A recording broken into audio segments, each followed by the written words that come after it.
Star জলসা আজকে যে এই অনুষ্ঠানটার আয়োজন করেছে, এতে অনেক মানুষ উপকৃত হবে, অনেকেই অন্ধ কুসংস্কারে ভোগে। দেখে খুব ভালো লেগেছে, অনেক কিছু শিখলাম, অনেক কিছু জানলাম। আমার খুব দেখে ভালো লেগেছে, অনেক কিছু জানতে পেরেছি। কুসংস্কারের এগেনস্টে যে বিজ্ঞানের এই আন্দোলন, এই জিনিসটা খুব ভালো লেগেছে।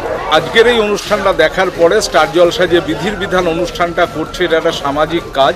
মানুষের কাছে এটা পৌঁছে দেওয়ার যে বার্তা এই অনুষ্ঠানের মাধ্যমে দিয়েছে, সেটা মানুষকে আগামী দিনে কুসংস্কারের বিরুদ্ধে সচেতন হতে অত্যন্ত সহায়তা করবে বলে আমি মনে করি।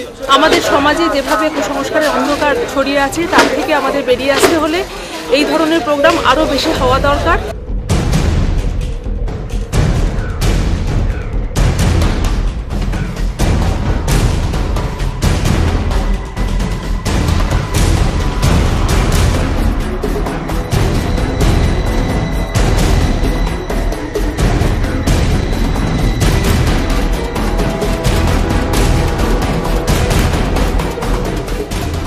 কুসংস্কারকে বেশি ফলো করবেন না। এই কুসংস্কারগুলো মানুষকে মিসলিড করে, ভুল পথে নিয়ে যায়।